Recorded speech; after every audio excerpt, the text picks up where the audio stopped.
Hello, Jimmichan Jimmy Mathew എന്ന് പറഞ്ഞ ചാനലിലേക്ക് സ്വാഗതം. നമ്മൾ ഈ അടുത്ത് ഈ ഡൊണാൾഡ് ട്രംപ് എന്തൊക്കെയാണ് കാട്ടിക്കൂട്ടുന്നതല്ലേ. ഞാൻ പലപ്പോഴും ആലോചിക്കാറുണ്ട്, ആൾക്കാർ എന്താണ് ചിന്തിക്കുന്നത് ഈ ഇങ്ങനെ ഒരു ഭയങ്കര ഡ്രമാറ്റിക് ആയിട്ടുള്ള കുറേ സംഭവങ്ങളൊക്കെ സംഭവിക്കുമ്പോൾ.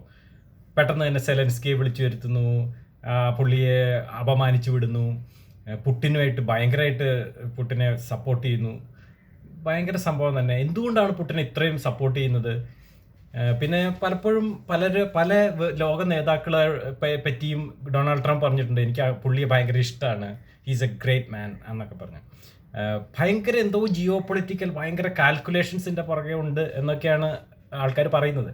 എനിക്ക് അത്ര ഉറപ്പില്ല. നിങ്ങൾ ശ്രദ്ധിച്ചോ എന്ന് എനിക്കറിയില്ല.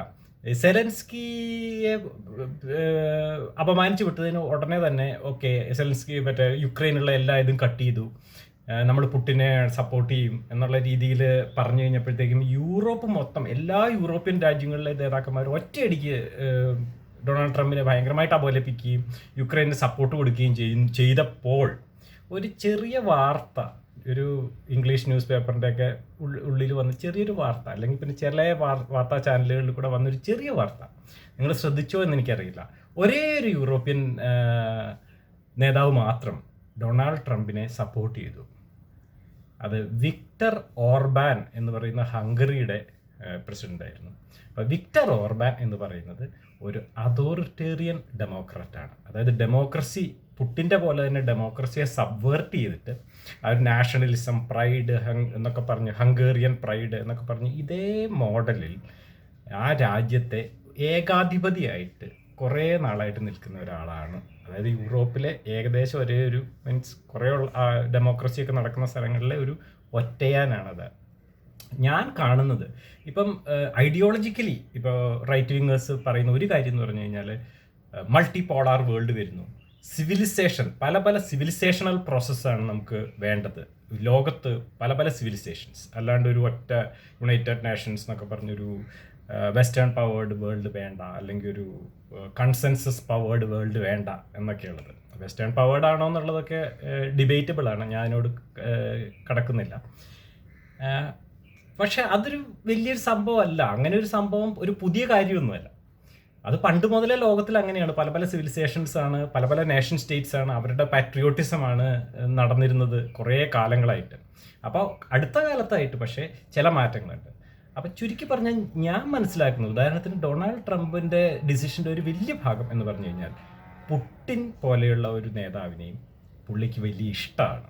വിക്ടർ ഓർബാൻ്റെ പോലെയുള്ള ആളെയും പുള്ളിക്ക് വലിയ ഇഷ്ടമാണ്. സി ജിൻ പിങ്ങിനെ പുള്ളിക്ക് വളരെ ബഹുമാനം ഉണ്ടായിരിക്കും, അവർ റൈവൽസ് ആണ് എന്ന് പുള്ളിക്ക് അറിയാം എങ്കിൽ പോലും.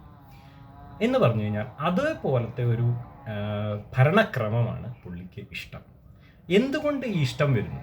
എന്തുകൊണ്ട് ഇങ്ങനത്തെ അതോറിറ്റേറിയൻ ഗവൺമെൻറ്റ്സ് എല്ലാം ഡൊണാൾഡ് ട്രംപിനെ സപ്പോർട്ട് ചെയ്യാനുള്ള ഒരു ഇതുണ്ടായിരിക്കാം എന്ന് തോന്നിക്കഴിഞ്ഞാൽ എനിക്ക് തോന്നുന്നത് ഒരു ആൻറ്റി ലിബറൽ സ്റ്റാൻസ് ആണ് ഇതിവിടെ സംഭവിക്കുന്നത്. അതായത് കഴിഞ്ഞ ഒരു 10-20-30 കൊല്ലമായിട്ട് ഡെവലപ്പ് ചെയ്തുകൊണ്ട് വരുന്ന ലോകം ഭയങ്കരമായിട്ട് മാറ്റിമറിക്കുന്നു, ടെക്നോളജി വഴിയായിട്ടും അല്ലാത്തതും ഒക്കെ ആയിട്ട്.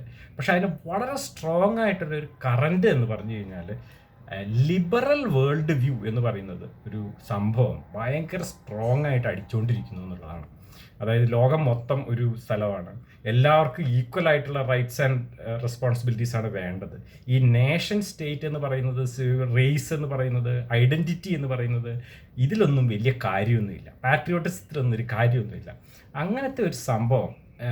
പിന്നെ ഒരു എല്ലാ നേഷൻസിനെ ഭരിക്കുന്ന ചില ഘടകങ്ങളുണ്ട്, ചില കോമൺ പ്രിൻസിപ്പിൾസ് ഉണ്ട് എന്നൊക്കെയുള്ള ഒരു ഇതിനോട് ഭയങ്കര എതിർപ്പുള്ള ആൾക്കാരാണ് ഇവരൊക്കെ.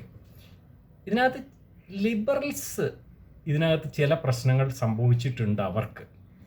ഇതിനെ നേരിടുന്നതിൽ കാതലായ ചില പ്രശ്നങ്ങൾ അവർക്ക് സംഭവിച്ചിട്ടുണ്ട്. അല്ല, എല്ലാത്തിലും എതിര് കാണുക, എതിര് മാത്രം ചെയ്യുക എന്നുള്ളത് ആണ് ഇപ്പോൾ ലിബറൽസ് ചെയ്തുകൊണ്ടിരിക്കുന്ന ഒരു കാര്യം.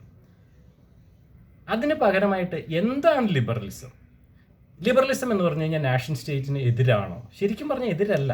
അപ്പം നമ്മൾ ഇന്ത്യ വലിയൊരു നല്ല രാജ്യമാണ്, ഇന്ത്യ ഒരു സിവിലൈസേഷനിൽ നമ്മൾ ഭയങ്കര കൺട്രിയാണ്, നമ്മളൊരു ഭയങ്കര പാരമ്പര്യത്തിൻ്റെ ഉടമയാണ് എന്നൊക്കെ നമ്മൾ ഒരു ആൾക്കാർ പറയുമ്പോൾ അത് ശരിയാണ്. ഇന്ത്യ നമ്മുടെ രാജ്യം കൂടിയല്ലേ. അതിന് പല പ്രശ്നങ്ങളും ഉണ്ടാവാം കൾച്ചറിന്. അത് ഏത് കൾച്ചറിനാണ് ഇല്ലാത്തത്? അപ്പോൾ ഇന്ത്യയെ മുൻനിർത്തി, അല്ലെങ്കിൽ ഒരു പാട്രിയോട്ടിക് ഇന്ത്യയെ മുൻനിർത്തി തന്നെ സംസാരിക്കാനായിട്ട് എന്തുകൊണ്ട് ലിബറലുകൾക്ക് സാധിച്ചിട്ടില്ല എന്ന് ഞാൻ പലപ്പോഴും വിചാരിച്ചിട്ടുണ്ട്. അത് പലപ്പോഴും കണ്ടിന്യൂ ചെയ്യുന്നുണ്ട്. അതൊരു എക്സ്ട്രീമിസത്തിൻ്റെ ഒരു ഭാഗമാണ്. അതായത് മിഡിലുള്ള ആൾക്കാർ ഇല്ലാതായിക്കൊണ്ടിരിക്കുന്നു. രണ്ട് എക്സ്ട്രീമിസ്റ്റുകളും അവർ തമ്മിൽ ഡയലോഗും ഇല്ലാതായിക്കൊണ്ടിരിക്കുന്ന ഒരു ഡൈനാമിക്സത്തിൻ്റെ ഭാഗമായിട്ടാണ് ഇത് സംഭവിക്കുന്നതെന്നാണ് എനിക്ക് തോന്നുന്നത്. ഇപ്പോൾ അമേരിക്കയിലാണെങ്കിൽ അത് തന്നെയാണ് സംഭവിക്കുന്നത്. വൈറ്റ് വാല്യൂസ് അതിനെ ആക്രമിക്കുക, പിന്നെ മറ്റേ ഐഡൻറ്റിറ്റി പൊളിറ്റിക്സ്, അതായത് യൂസ്ലെസ് ആയിട്ടുള്ള കുറേ ഐഡൻറ്റിറ്റി പൊളിറ്റിക്സ് ഭയങ്കരമായിട്ട് ഫ്രണ്ടിലോട്ട് കൊണ്ടുവരിക.